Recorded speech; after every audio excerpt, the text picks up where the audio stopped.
In this video, FOX reporter Laura Ingraham brings in Washington Free Beacon reporter Stephen Gutowski to discuss the student-led protests following the shooting at Marjory Stoneman Douglas High School. Ingram's prominent claim is that the March for Our Lives movement is in fact not student-led. The leaders of the protests, as children, are discredited and framed as unqualified as Ingraham analyzes the immense support that they've had throughout the project. Ingram's segment covers many aspects of what is known as the protest paradigm, which typifies mainstream news coverage of protests and protesters, framing them in a negative light. One common characteristic of the protest paradigm is what are called legitimacy markers, when reporters refer to terms or events with quotation marks to, delegitimize the cause. Right off the bat, Laura Ingraham says students are expected to descend on Washington, to push for more gun control, and to push for school safety.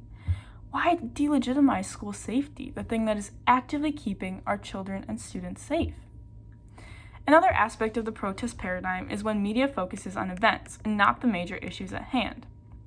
Laura Ingraham spends the majority of her segment focused on the supposed ulterior motives of the protest, a shift in the electorate come November 2020. She discusses the canvassing events of the protests that emphasize the leftist agenda of taking back power, increasing voter registration, and shifting the electorate, but never once discusses the revolution these kids have started, one for gun reform and safety in schools. There are other aspects of the protest paradigm used throughout this clip too. For example, Ingraham and Gutowski discuss protest costs and the amount of funds given by various organizations that made this happen. This 4-minute clip has numerous examples of the protest paradigm that allow Laura Ingraham and Fox News to delegitimize the March for Our Lives movement. After learning about the protest paradigm and how 21st century media can frame stories however they'd like, I think it's very important that we're all aware of the media we consume.